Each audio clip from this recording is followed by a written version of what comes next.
Well, hello everybody and welcome back to the All Saints podcast. It is my distinct pleasure to be able to welcome today Pastor Kip Chelashaw, a dear friend of mine, a fellow theological student way back in the day when we were at seminary. Right. Kip and his family were members of Emmanuel Church in London, where I pastored for a short while before he went off to pastor elsewhere in England. And now, as he has been for the last few years, Kip is a pastor in, why don't you tell us, Kip, and tell us what you're up to. Good. Hello, everyone. It's really nice, Steve, to be able to catch up again in this way. So, yes, my name is Kip Chelashaw, married to the lovely Rachel, and we've got 4 kids from 11 down to 5 in terms of age. And we're out in Nairobi in Eastern Africa, and we've been here since the summer of 2017, endeavoring to plant theological, Christ-focused, Reformed church in various ways. So yeah, that's what we're about. Wonderful. And that's where we are. Wonderful.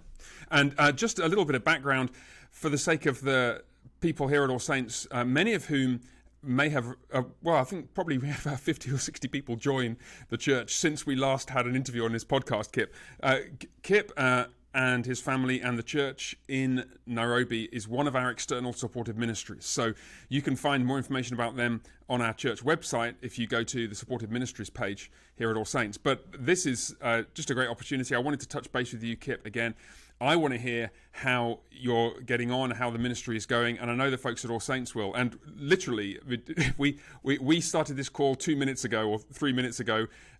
We haven't even had a chance to catch up yet, and I know you're tremendously busy. It's pushing the middle of the night in Nairobi right now, and I don't want to occupy you just with chit chat and then we have to go through the whole thing again. So let's just work through some things we want to hear from you about. We'd love to hear just about the general scene, Christian-wise and socially in Nairobi, Kenya. We'd love to hear about the church, how it's been growing and changing, and how your ministry priorities and so on have been developing.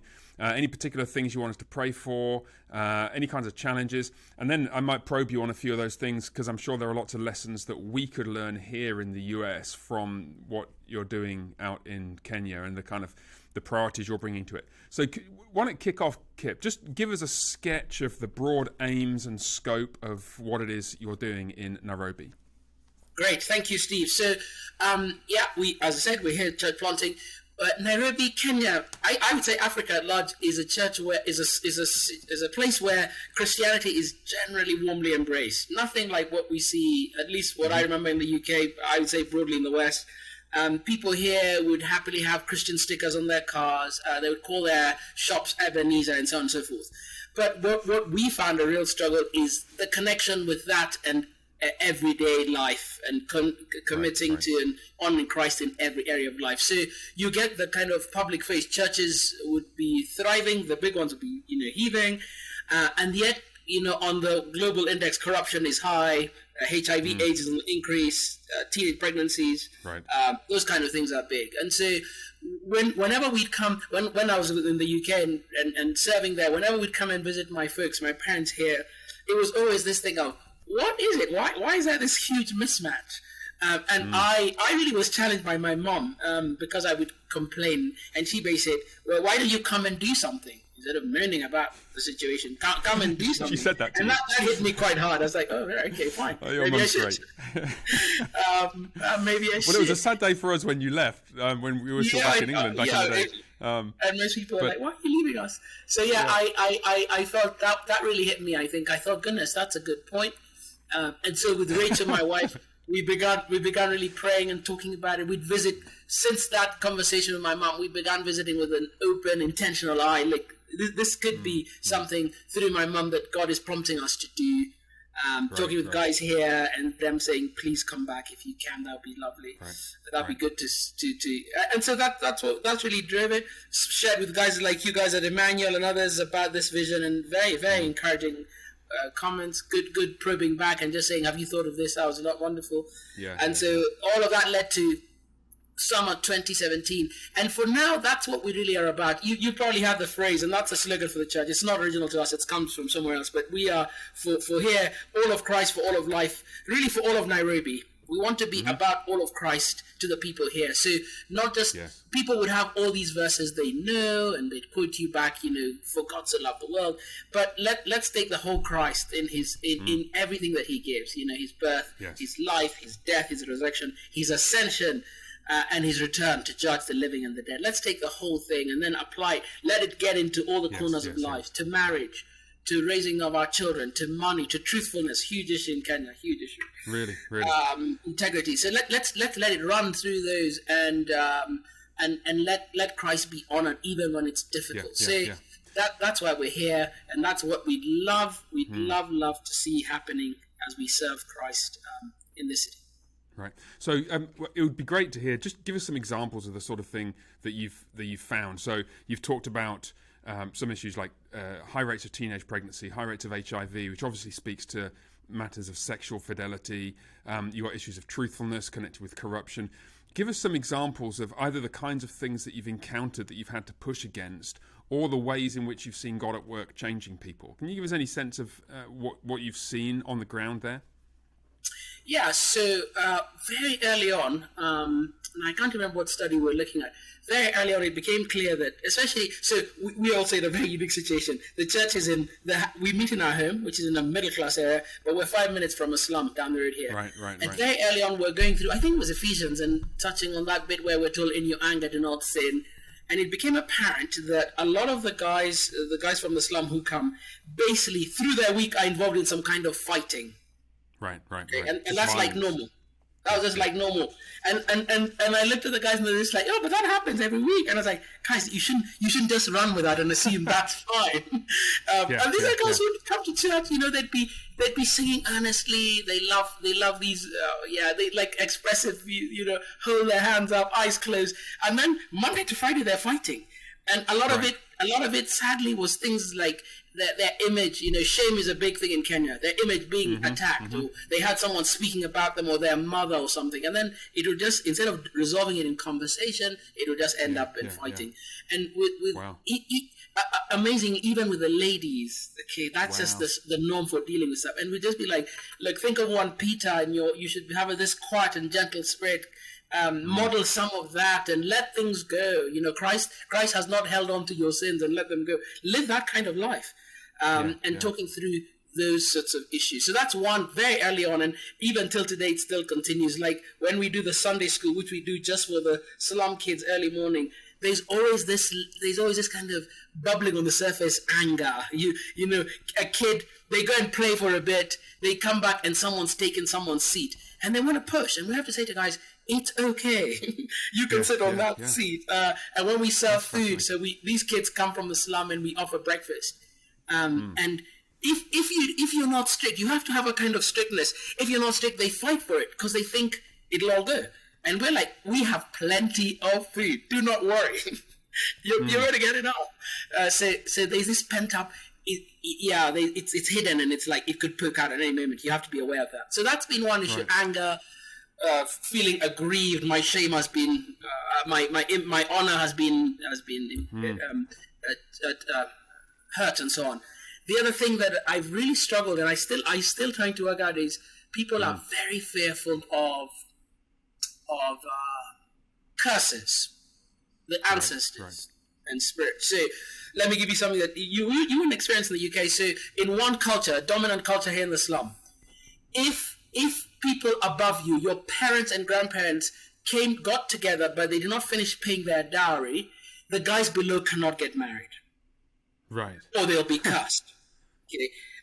And I've had conversations. I remember I've had one conversation with a couple, and I was saying, we just had Easter. And I say to them, you do realize though, Christ is greater than the ancestors. Like that you better please the Lord and honor him than honoring your ancestors.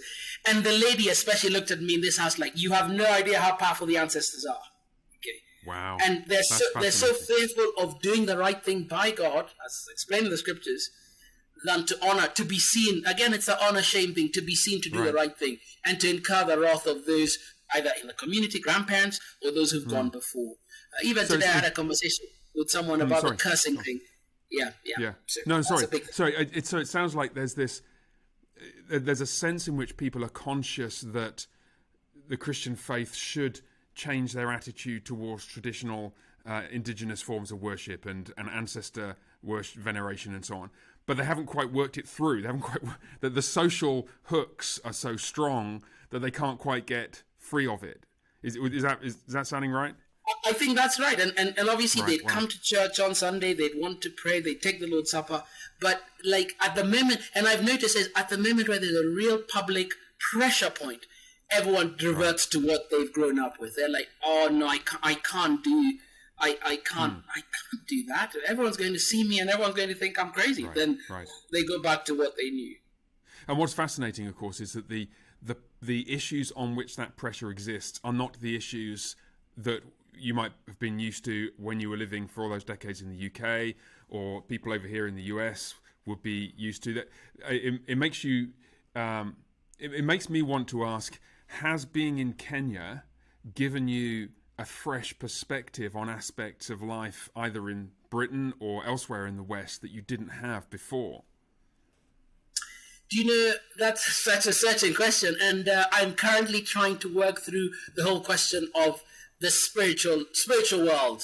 And you read the Gospels and Christ, even today I was reading how Christ, it said he dealt with evil spirits, and you're like, wow, what? Because there's another lady who comes to church, and honestly, you get to the point where you think there's something more going on with this lady. 1 week she's in church, she seems fervent, then she misses for 2 weeks, then on the third week she seems apathetic.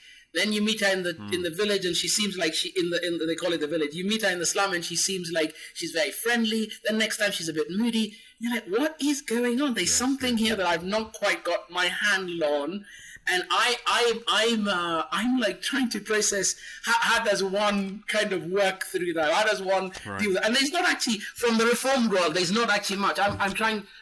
Here's one of my reads of the minute. All right. Yeah, interesting. It's on my desk Spiritual here. warfare. Because I'm just like, how do I deal with, at what point do you go, I said to someone the other day, I actually think this is demonic. Because I couldn't put a handle on it. I just cannot. Whereas, if I'm really honest, maybe it was being naive. I never had that kind of grid of thinking when I was in England. Yeah. I never. Well, it's fascinating, isn't it? Sorry, go on. No, I thought you finished. I was saying maybe I don't know. Maybe it wasn't there. I wasn't as aware. But here there've been moments of thinking there's more going on to this situation that I'm not aware of, or I can't quite put a handle. Yeah. So it reminds me. I think this is in C.S. Lewis somewhere, or it's somewhere else, where it sounds like some kind of thing C.S. Lewis would have said. The way that the devil. The way you'd expect the devil to try and make his presence felt in a society that is genuinely frightened of and captive to religious forms of spiritual darkness is going to be different from in the materialistic West. If the devil thought it was a smart idea to actually take possession of people who are unbelievers, then out here, materialism would vanish pretty darned quick.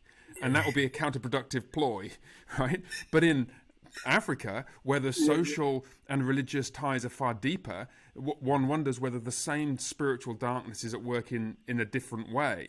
And so for someone like yourself who's got experience of both those cultures, it makes me wonder, so what you're seeing there in Nairobi, which looks to us like a more potent manifestation of satanic darkness, is actually no more potent than the kind of apathy and irreligion than we get out here, and we just don't recognize it as such. I think you're right, buddy. I think that's an insightful analysis that the devil is playing on what would be the most subtle, hidden way to kind of get at the people, the thing that they're most at home and comfortable with, and then playing with that to numb and get further further up and into our world in a dark way. And people, for us, for example, people, it's hard. They just don't see it. They just do not see it. Right. People do funny things. I'll give you another example I've seen. Like now going to my family. My family would, in the way that in England we never did, they would sit in the house and then get into the car as well and pray for a journey. And they're going home to talk about cultural stuff that is partially demonic. Okay, they've just prayed and said, Lord, we want to entrust this journey, give us success. They've done, okay, good. You're recognizing kind of James 4, where you can't do anything apart from the Lord. And then they go home and start saying, what curse could this be? And you're like, how are these two things existing? So that's your extended family, right? Your extended family. Yeah, that's my extended. Yeah. So we've had issues, like there's an uncle who hit someone on the road and they died, and there's so much fear that it's basically the penalty of a curse. Apparently there are people up the chain who are involved in kind of physical fighting and they kill people, so it's that come to revisit us and they're trying to appease the spirits, all kind of stuff. It's crazy. My goodness. So I mean, that's given us one sense of a significant cultural and religious difference, I guess. Talk to us a bit, Kip, about the poverty, wealth, prosperity gospel thing, because you mentioned a minute or two ago that you've got you give breakfast to some of the kids from the really poor parts of town, from the slums. So there's a significant social aspect to your ministry. There is. That interacts with the churches, and especially the large, prosperous churches, in some really destructive ways, doesn't it? Talk to us about that. So I mean, it's a classic prosperity thing. The big churches would massively play this idea that if you give, and really that's where it comes. They're not even that bothered too much about attendance, but if you give, and give generously, then life is going to be good for you. And we've had some painful stories. There's one church that does this. I mean, they play on things that people know as well. They do this 40-day campaign, and they say that in Scripture, 40 days is a day of blessing.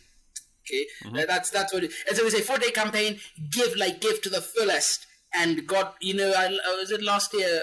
Was it the year before? This pastor basically says you do this, and in 20 the next year you're going to have a new car. Okay, you're serious? And guys, he says a new car. Yeah, guys start giving and giving and giving, and then lo and behold, guess what? By next Easter, the pastor and his wife have got new 4-wheel drives, new massive Toyotas, and the same guys have got nothing, and it's so painful to see. And guys, the next year, I don't know what she'll do this year. I'm sure there'll be another campaign. They call them campaigns, and then and guys will just fall for it again. Everyone is so. And now I think that plays to a mindset in Kenya as well, where we expect things to happen for the believer quite quickly. And if I'm really honest, I think, and especially amongst the men, a kind of a hidden laziness that it'll all will be well. I hear people telling me, "All will be well, Pastor. All will be well," rather than like putting the work into being faithful at your job. Having just, turning up on time, not skiving, not stealing, not lying. People just say it'll be well in the hope that all will turn out fine. So that's been very, very destructive. We've had a challenge in that obviously we live in a middle class area, and sometimes I get the impression from people that we are in this neighborhood, and I went to the UK to study because of some kind of prosperity teaching, Right. And I must have made it because you got to go to England, kind of thing. Yeah, so it's just exactly that kind of view. So that's been something we've tried to fight and try and say no. That trust in the Lord doesn't necessarily mean everything will be all roses and life will be plain sailing in the way that you guys envisage it. So that it's all around us in the culture. It's huge and massive. We've tried to counter it at a small level. I think you helped us with this actually this Easter, in fact, by giving us some money to have lunch. We've tried to open up our home as much as possible, try and be generous with what we have and not hold back. Try and tell them as well, actually, when times have been tough. We've had some tough moments recently. And when those things come, just to say, life is difficult at the minute, and in this sorts of ways, but we're called to trust in the Lord. So I think it's a biblical pattern. You see it in Acts. Open up yourself to the people and share something of what is actually going on that they might see. Actually, despite appearances, everyone has trials, ups and downs. Times are tough. And then with what God has given us just to give, which a lot of the prosperity guys, they live in the really nice side of town, very exclusive, and they never let people come to their homes. They just come to church, preach, then they go home. Whereas we're like, come, this afternoon we had some of the youth having a Bible study in our garden. You can use the garden. Church happens here, obviously. In 2 weeks we're having a study day on Philippians, and I'm like, let's have it here, and Rachel will organize food and so on, and let's give of ourselves. Yeah, it's remarkable, Kip. It's one of the things. I don't want to embarrass you, but I'm going to anyway because I want other people to know this. Back in when I was in London as a pastor at Emmanuel, and as you mentioned, you asked us at Emmanuel to be your sponsoring church, and I believe Emmanuel still is, correct? They are. They still are. Yeah. And one of the things that I said to the guys then, and I still believe now, is that there aren't many guys like you, Kip, who both know and understand and love Kenya, your native country, and who have the long-term faithfulness to be able to live against the short-term mentality that you spoke of. You know, the wanting quick results, the culture of laziness. You could preach against that. You could preach against the prosperity gospel, as I'm sure you do, but you could also live against it. You could say, look, we're going to play the long game, except that it's not a game. We're going to share not just the message, but our lives as well. We're going to give ourselves to the people whom we love here. And we know that it's not likely in the short term to generate large congregations of naive people and vast revenues for your ministry, that is to say your new 4x4, but it's actually faithfulness, Kip. It's one of the things I find most encouraging about talking to you, because you've got, the Lord has blessed you with like wonderful wife, a wonderful family, and you with I'm going to flatter you and embarrass you, but it's all God's grace in you, brother. It's great to see you labouring, and practicing what the rest of us get the privilege of preaching. So yeah, God bless you. So just on that, I would love you to pray that. I'd love you and the guys at All Saints, the people at All Saints, to pray that you just use it. That idea that we're here for the long term, to not waver. It has been hard. I'm not going to lie to you. And there are times where you're like, oh, is this? Yeah, it is hard. And okay, we've not talked much about, but we follow a very similar, I suspect, All Saints. Mm-hmm. Liturgical service, but that has been a huge pressure point from even guys who have been with us from the beginning. They still think, oh, why can't we sing these repetitive choruses? Why can't we just have a band at the front? And just trying to look, I'm not against music and instruments, but like a liturgy and a service that echoes and points the gospel. That's been a hard thing, and in some people we've seen change over time. It's been even in our own kids, wonderful to see them getting to love the liturgy. But it's a long-term game, There's some days people just complain, and you feel like, oh, how can I soften things up? Just pray that we would not lose heart. We would not lose heart, and just keep at it, because it can be tiring sometimes when you're just getting people trying to chip away at it. Yeah. I hardly know what to say, Kip, except that we will certainly pray, and we do pray for you. And I know your time is really pressed. You have so many things to do. Can I ask you a couple of other questions? You mentioned a moment ago. You mentioned a moment ago your home is you called it a middle class area. I mean, I happen to know that it's middle class by Nairobi standards. Yeah, it right? It's on the edge of a slum. And that was quite a deliberate choice. You wanted to be in a position where you could actually reach all different kinds of people, and where you'd insist that these guys, you need to come together in one church. We're not going to have a church for poor people and a church for rich people. Can you talk about some of the challenges and some of the opportunities, the ups and downs of that experience, ministering in that context? Yeah, so thank you, Stephen.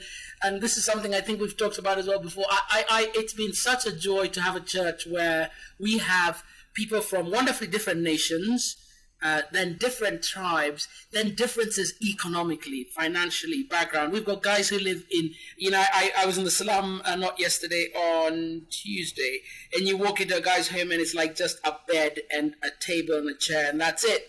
And then we've got guys here there's one guy, just one family, but they live in this palatial place, and it's a complete contrast. Travel the world, best healthcare, and so on. But I consider it an honor and a privilege to have these sorts of things. It hasn't been easy, and it still isn't. Excuse me. The pressure point has actually come mainly from the guys who are middle class and upper, the wealthy. They find it really difficult. And I don't know what to do. We've got we've had challenges recently where like some of the family don't want to come. These guys from the slum come and they're a bit smelly and dirty and so on. But I just consider, and I wonder, like to see the diversity, all these people singing the same song, the same lyrics, hearing the same message.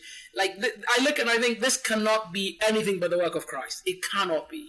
And I want like I these guys would not be in my circle of friends, and now they're on my address list. You know that. But I just think this is beautiful. It's just a great picture. People who are humble and weak, and those who have it all.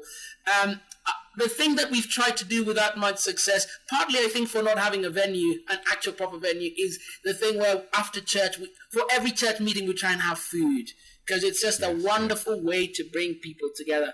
But Easter was great, and you guys gave some money towards that. So we had a meal featuring roast goat, not popular for most. Yeah.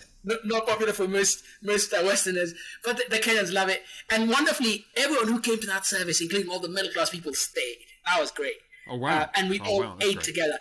But the guys from the slum, I think partly because they've got nothing to do, they stayed in our garden until like 6, 7 o'clock in the evening. Right, so they're basically there. The middle class guys ate and nice Kip, thank you, and then they were gone. Okay. Right. And it's like, and it was funny because these guys, all those guys drive, and one of the guys from the slum says, "Oh, the guys with the cars are going," and I was like, "Oh no." So that's been a challenge, trying to find ways in which we can be really one together and see each other as one. And I, apart from offering food and trying to, I want to begin. As we still have an issue of finding elders, but I want to begin a reading good books club, and basically getting all the men to come together. And I want to see how that will go. Right. Let's just read together. Some guys can hardly read well, but let's just read together, read a bit, then we discuss that section. And I've actually got 1 or 2 key guys to agree that they'd like to do it, and then hopefully the others can come, because sometimes Rachel has tried to do stuff for the women, Bible study, but only the ladies from the slum come. And we're like, well, what are we going to do with these middle class women? None of the others have ever come. They've just not come. So that's a challenge, and we're still trying to think, what can we do? So I've tried to say to Rachel they're trying to do a social thing at the end before Advent, and then have a brief reflection afterwards, and whether maybe some of the mums from middle class families might come. I don't know. Yeah, pray for us on that score. It's a huge pressure point. Right. It's interesting, Kip, because I think there is a tendency, not just here in the US, but actually across the Western world, in churches that are seeking to be enthusiastic about, and genuinely enthusiastic about, getting the gospel out to the world. There's a tendency to have a slightly naive picture of what the reality is like, and it's quite stirring to hear you. I mean, it makes me laugh. Like when you say you don't know what to do, which you said about 4 times in the last 5 minutes. Seems to me you know exactly what to do. You just need to keep doing it, and you are doing it, and you've been doing it for years. And by God's grace, you'll carry on doing it for years, and that's what you need to do.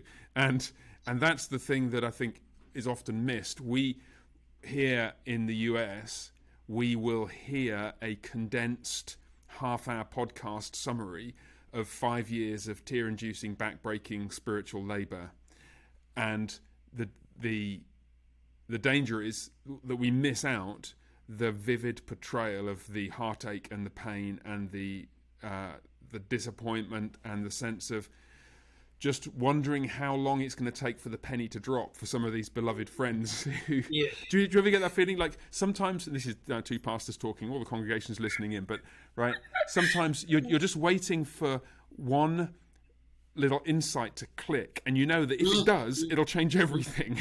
By the way, somebody kind of gets it, and it's like... Huge. I mean, it's just like some of the guys have been here from the beginning, and you're like, I hope you get it. We had a couple come through a very tangential connection. The husband is Austrian, she's German, and they've been remarkable at just diving in, inviting guys from the slum to their home, and I'm like, guys, wow, that's great. Like, look! This is what we've been trying. This is what it looks like. And they didn't even go around. They just kept the meal simple. They got a Kenyan lady to come and help them cook a Kenyan meal. They had some time together. They sang. They shared their testimony. Everyone's happy, Right, and they invited like 15 people to come over to that. They've got a big garden, and I was like, guys, all of you, like, it's not that difficult. Right. This is what it looks like. So, this is what. I keep interrupting you because we're on this kind of delayed connection, and it's like trying to listen to you with 4 seconds delay. So I want to say a couple of things. First up, just to recap here, people at All Saints, we've had the privilege of contributing to your ministry. I hope we'll be able to continue to do so. It's our plan to continue to do so. I want to send a message to other CREC churches in our community, and I'm going to try and find a way of getting this little video and the podcast out so that the guys who I have been so tremendously encouraged by here in the US, who may be in churches where they've experienced some growth and they're looking for really valuable ministries to support in tougher parts of the world.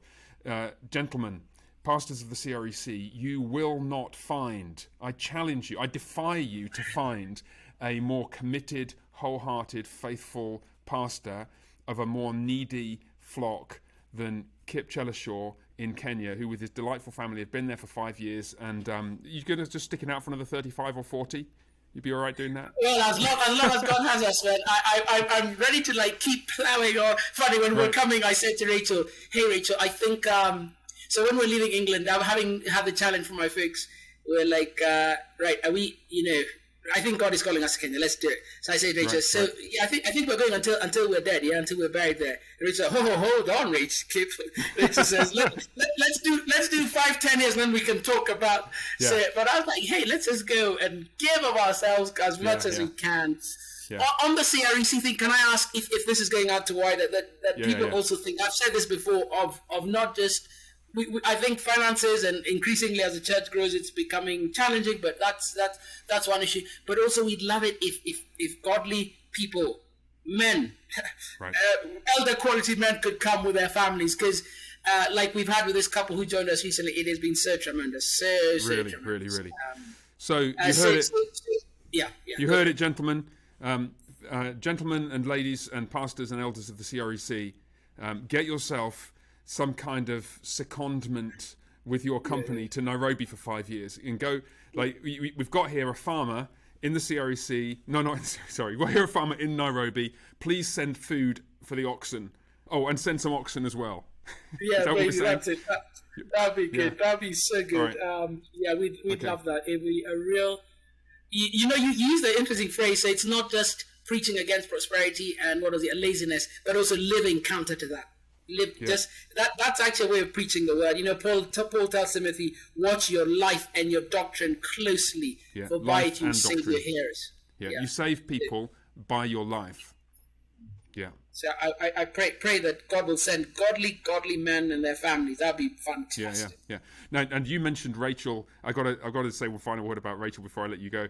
I actually knew Rachel's sister way back in 2000, when the first church I ever worked at after I finished graduate work, and she and her friend shared a house together. I was leading a Bible study, and one of her friends, the friend she lived with, came, and so when I got to know Rachel, your wife at Emmanuel, I struggle to think of a person I've met who is a more robust, steady, solid, wise, faithful, consistent Christian wife and mother than Rachel.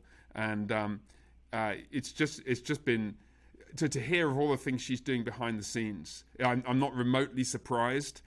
These mission. She's a missionary kid, wasn't she? Where were her parents missionaries? Where were they? Madagascar, was it? Madagascar.